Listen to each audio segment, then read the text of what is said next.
नमस्कार स्टूडेंट्स, कैसे हैं आप सब लोग। आप सबका एक बार फिर से स्वागत है Byju's exam prep IAS Hindi के यूट्यूब चैनल पर।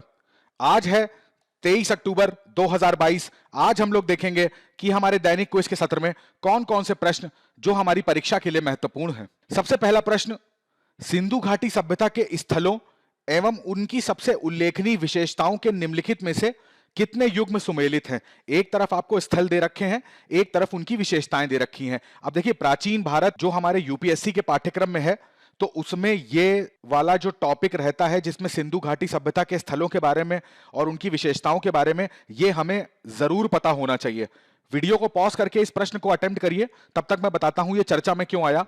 जैसा कि आपने ये न्यूज देखी होगी, नेशनल मैरीटाइम हेरिटेज कॉम्प्लेक्स, ये लोथल में हमारे प्रधानमंत्री के द्वारा इसका रिव्यू करा गया था। इस कारण से ये टॉपिक चर्चा में आया। अब चूंकि ये जो नेशनल मैरीटाइम हेरिटेज कॉम्प्लेक्स है ये लोथल में बनाया जा रहा है। अब लोथल एक सिंधु घाटी सभ्यता का बहुत महत्वपूर्ण स्थल है। तो बेसिकली इस कॉम्प्लेक्स में मैंने आपको पहले भी बताया था कि दो चीजों के ऊपर फोकस करा जाएगा, एक तो शिक्षा के ऊपर और दूसरा पर्यटन को लेके।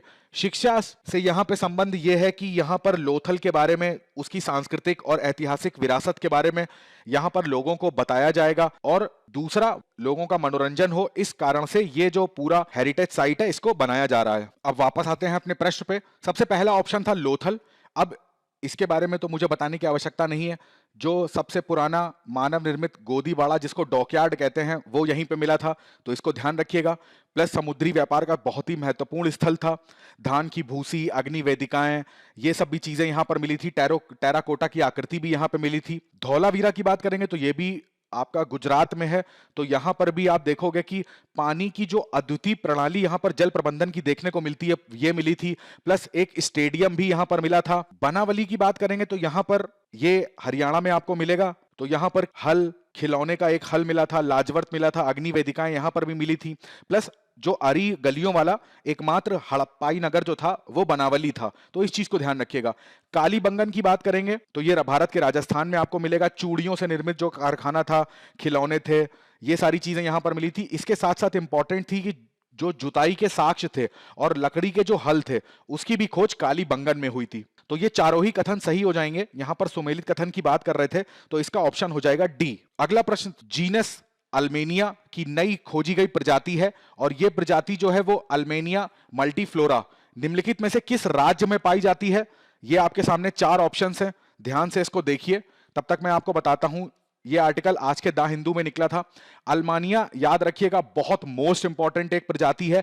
मोस्ट इंपॉर्टेंट इसलिए कह रहा हूं क्योंकि यहां पर देखिए आर्टिकल में लिखा हुआ है कि 188 वर्ष पहले इसको खोजा गया था। ठीक है, उसके बाद इसकी पहली प्रजाति खोजी गई थी। अब इसी से मिलती जुलती इसकी दूसरी प्रजाति खोजी गई है। जो पहले वाली प्रजाति थी, देखिए इस आर्टिकल में उसका नाम लिख रखा हुआ है अल्मेनिया नोडीफ्लोरा।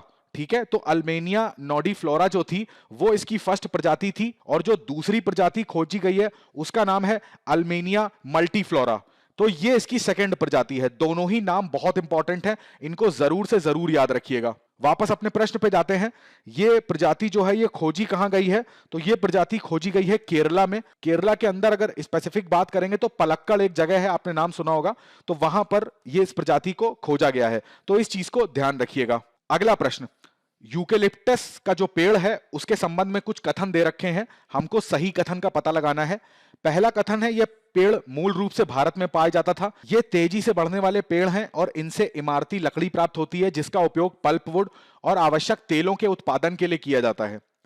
यूकेलिप्टस के पेड़ों के साथ मुख्य समस्या यह है कि ये पानी को सोख लेते हैं और इससे मिट्टी अम्लीय बन जाती है, और ये एलिलोपैथिक प्रभाव देखने को मिलता है। अब देखिए, ये पेड़ जो था वो चर्चा में इसलिए आया क्योंकि आपको पता है कि जो नीलगिरी है वो इन पेड़ों के लिए, इनसे जो यूकेलिप्टस का ऑयल निकलता है उसके लिए बहुत ज्यादा चर्चा में रहता है। वहां पे बहुत ज्यादा प्रोडक्शन होता है इन पेड़ों का, और ये तेल उन पेड़ों से प्राप्त करा जाता है। ये जो तेल है इसका उपयोग हम लोग मेडिकल केस में भी करते हैं। अब होता क्या है कि यहाँ पर नीलगिरी में रहने वाले जो लोग हैं वो चूंकि ये पेड़ लगाते हैं, तो इन पेड़ों से जो लकड़ी मिली या फिर इनका जो तेल था उसको ये बेच के अपनी आजीविका चलाते हैं। परंतु अभी क्या हुआ है कि मद्रास हाईकोर्ट ने यह चीज बोल दी है तमिलनाडु गवर्नमेंट को कि यहां पर अब इस टाइप का जो यूकेलिप्टस पेड़ है इसको आप नहीं उगाएंगे। और जो भी ये इन्वेसिव ट्रीज की बात हो रही है, इन्वेसिव का मतलब है जो आक्रमणकारी जनजातियां होती हैं पेड़ों की, उनको आप हटाने का भी प्रयास करेंगे। तो अब यहां पर इन लोगों की आजीविका के ऊपर प्रश्न चिन्ह बन जाता है। इस वजह से ये न्यूज चर्चा में आई। अब देखिए, यह पेड़ मूल रूप से भारत में पाया जाता है, ये कथन गलत हो जाएगा। ये बेसिकली ऑस्ट्रेलिया से लाया गया था, तो वहां का नेटिव पेड़ है, तो ये पहला वाला कथन गलत हो जाएगा। दूसरा वाला कथन एकदम सही है कि इमारती लकड़ी में भी इसका उपयोग होता है, और प्लस आवश्यक जो तेल यूकेलिप्टस का ऑयल है उसके उत्पादन में भी इसका उपयोग होता है। समस्या यही है कि ये देखिए, जहां पर भी होता है तो वहां पे जो ग्राउंड वाटर है इसको बहुत ज्यादा सोखने का प्रयास करता है। इसी के साथ साथ वो आसपास इस आप देखोगे जहां पर भी यूकेलिप्टस का पेड़ होता है वहां पर आसपास कोई और पेड़ उग नहीं पाता, क्योंकि एक तो जल को सोखता है, दूसरा वहां पर जो पोषक तत्व होते हैं उसको भी ये सोखने का प्रयास करता है। ठीक है, तो दूसरा और तीसरा कथन हमारे लिए सही हो जाएंगे, तो इसका ऑप्शन हो जाएगा सी। भारत का पहला सौर ऊर्जा संचालित गांव, मोस्ट इंपॉर्टेंट करंट अफेयर्स की न्यूज थी, आपको पता चल गया होगा, ऑप्शन देख के आप लगा सकते हैं।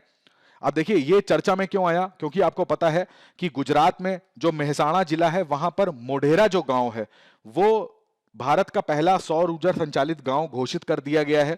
1300 से अधिक जो रूफटॉप सोलर होते हैं यानी छतों में जो लगाए जाते हैं वो यहां पर लगाए जाएंगे। और बेसिकली इसमें इंपॉर्टेंट चीज ये याद रखिएगा कि बैटरी एनर्जी स्टोरेज सिस्टम है, यानी कि दिन के समय में ये जो सोलर पैनल लगे होंगे ये क्या करेंगे, इस ऊर्जा को, जो सौर ऊर्जा है उसको विद्युत ऊर्जा में स्टोर कर लेंगे इन बैटरीज में, और फिर इन बैटरी से जो विद्युत ऊर्जा है वो घरों में संचालित होगी। दूसरा यहां पर मेन इंपॉर्टेंट पॉइंट ये था कि यहां पर अब देखिए जो बिजली ये गांव वाले मोढेरा के लोग जो उत्पन्न करेंगे ये दूसरे गांवों को, यानी गांवों का मतलब है दूसरी जो ग्रिड होगी ना बिजली की, उसको ये सप्लाई कर सकते हैं। तो ये ग्रिड क्या करेगी, इनको इस चीज के लिए पैसे देगी, तो एक आजीविका का साधन भी यहां पर देखने को मिला है। जैसा कि आप यहां पर देख पा रहे हो, इस तरीके से जो गांव है उसके ऊपर ये सोलर पैनल आपको हर घर में देखने को मिलेगा। तो ये इस कारण की वजह से इसको फर्स्ट सोलर पावर्ड विलेज बोला गया है। तो अब इसका ऑप्शन आपको समझ में आ गया होगा कि इसका ऑप्शन क्या है, डी गुजरात। अब देखिए 2019 की प्रारंभिक परीक्षा का प्रश्न है, भारत में ब्रिटिश औपनिवेशिक शासन के संदर्भ में निम्नलिखित कथनों पर विचार करना है, सही कथन का पता लगाना है। पहला कथन है महात्मा गांधी गिरमिटिया। गिरमिटिया आपको पता होना चाहिए इंडेंचर्ड लेबर को बोलते हैं, इसके उन्मूलन में सहायक थे।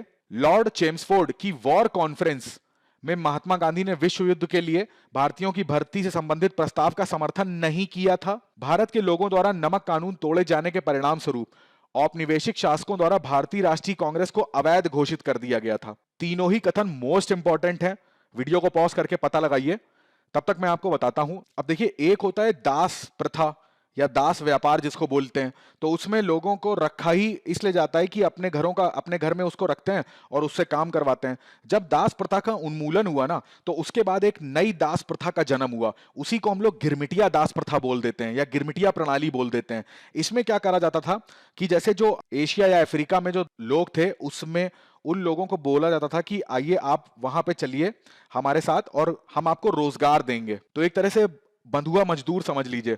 तो वहां पर रोजगार के बहाने से इनको ले जाते थे अपनी फैक्ट्रीज में, यहां पर इन लोगों से काम कराया जाता था, इनसे एक एग्रीमेंट भी साइन करा लिया जाता था, उस पर उनसे अंगूठे का निशान लगवा लेते थे। अब वहां पर इतनी ज्यादा इनकी फैक्ट्रीज में अमानवीय स्थितियां होती थी, खाने को खाना नहीं होता था, इनको वेतन भी नहीं मिलता था, और ना ही इनके पास अब इतने पैसे होते थे कि ये लौट के अपने घर आ सकें। तो इस टाइप की जो दास प्रथा आरंभ हुई थी, गिरमिटिया दास प्रथा उसको बोलते हैं। आपको पता होना चाहिए कि ये जो एक प्रथा थी ना, इसके विरुद्ध सबसे पहले महात्मा गांधी ने दक्षिण अफ्रीका में ही इस अभियान को आरंभ कर दिया था। बाद में भारत के अंदर अगर बात करी जाए तो गोपाल कृष्ण गोखले ने भी इस प्रथा को समाप्त करने का प्रस्ताव रखा था। तो पहला वाला कथन एकदम सही हो जाएगा यहां पर। अब नेक्स्ट कथन पे देखते हैं, लॉर्ड चेम्सफोर्ड की वॉर कॉन्फ्रेंस में आपको पता होना चाहिए विश्व युद्ध के लिए महात्मा गांधी ने भारतीयों को सम्मिलित करने का समर्थन दिया था। यहां पे लिखा है नहीं किया था, तो यह कथन गलत हो जाएगा। अब नमक कानून तोड़े जाने पर, अब चूंकि नमक कानून जो था वो ब्रिटिश के द्वारा बनाया गया था, तो ब्रिटिश ने क्या करा था, कांग्रेस को अवैध घोषित कर दिया था। तो ये वाला कथन भी सही हो जाएगा, यानी कि पहला और तीसरा कथन यहां पर सही है। तो हमारा ऑप्शन हो जाएगा बी। अब आज के तथ्य में नजर डालते हैं। आज का तथ्य जो है वो अवैध रेत खनन से संबंधित है। पहले देखते हैं इस संदर्भ में क्यों आया। नेशनल ग्रीन ट्रिब्यूनल जो राष्ट्रीय हरित प्राधिकरण है, इसने जम्मू कश्मीर के अंदर शालीगंगा नाला है उसमें अवैध माइनिंग को लेकर इनको बोल दिया है कि इलीगल है और इसको बंद करने का आदेश दिया।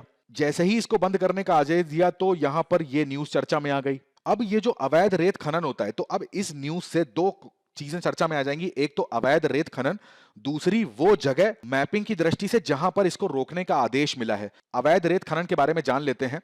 तो चूंकि आपको पता होना चाहिए रेत कहां पाई जाती है, जैसे मान लीजिए ये नदी है, तो नदी के तल में जो है वो रेत पाई जाती है, तो इसको निकालने के लिए इसके तल को बार बार इसका क्षरण किया जाता है। तो जब अत्यधिक इसको क्षरण कर दिया जाता है, तो जो नदी का तल होता है ना, ये और गहरा हो जाता है। तो गहरा होने से ये संभावना होती है कि यहां पर एक तो समुद्र का जो जल स्तर होता है या नदी का जो जल स्तर होता है उसके बढ़ने के चांसेस होते हैं। दूसरा, जब इसके अंदर ये जो मशीनों से जब कटाव करा जाता है ना, तो तट जो होता है वो भी कटता है। तो इससे नदियों का जो एक पाथ होता है, इसका एक रास्ता होता है, उसके भी बदलने के चांसेस रहते हैं। और यदि नदी अपना रास्ता बदलती तो बाढ़ आने के चांसेस हो जाते हैं। यहीं पर भूस्खलन होने के चांसेस भी हो जाते हैं। दूसरा, अब नदी के अंदर यहां पर तल में रहते हैं कई सारे पेड़ पौधे, जीव जंतु, उनका भोजन भी होता है। तो वहां पर उनकी संख्या में भी कमी देखी जाती है, क्योंकि उतने पोर्शन को तो निकाल के बाहर रख देते हैं। तो उसमें पेड़ पौधों का भी कटाव हो जाता है, जो जलीय पेड़ पौधे होते हैं। तो अब जल में रहने वाले जीव जंतु जो इन पौधों पर निर्भर करते हैं, तो उनके भोजन का जो साधन होता है वो भी यहां पर समाप्त हो जाता है। तो एक जैव विविधता पर भी इसका खतरा आ जाता है। अब मैंने आपको बताया भूस्खलन जो और बाढ़ जैसी जो आपदाएं होती हैं, इसमें वृद्धि हो जाती है। दूसरा, क्या होता है कि नदी के जल से ना, यहाँ जो नदी का मीठा जल होता है, तो उससे यहाँ का भूजल का जो स्तर होता है वो बना रहता है। परंतु जिस तरीके से खनन होता है और नदी अपना मार्ग चेंज कर देती है, तो मार्ग चेंज करने से ये भी चांसेस होते हैं कि वहां पर उसके भूजल के स्तर में भी कमी देखी गई है। अब चूंकि रेत खनन अवैध तरीके से होता है, तो उसका पैसा सरकार के पास आ नहीं पाता, तो सरकार को भी यहाँ पर राजस्व में बहुत ज्यादा नुकसान होता है। अब ये चीज जो हो रही है, ये हो कहाँ रही है? शालीगंगा नाला में।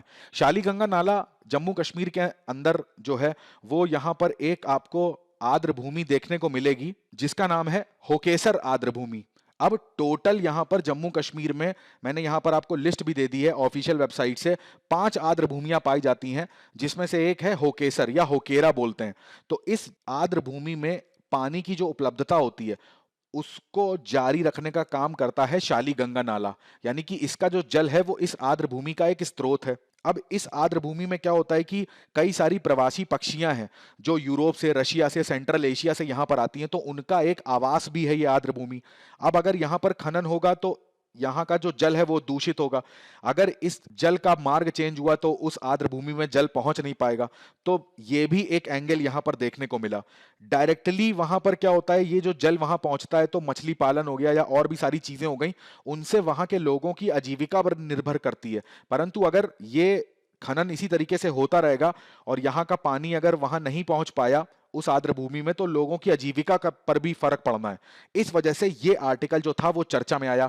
ये पॉइंट याद रखिएगा, मुख्य उत्तर परीक्षा लेखन में आपसे पूछे जा सकते हैं। दूसरा, वुलर लेक, होकेरा, सुरिनसार, हाईगाम, शालबाग, ये पांचों वेटलैंड याद रखिएगा, मोस्ट इंपॉर्टेंट है जम्मू कश्मीर की दृष्टि से। चलिए, तो आज के सत्र में बस इतना ही रखते हैं। मैं आशा करता हूं आज का सत्र आपको अच्छा लगा होगा।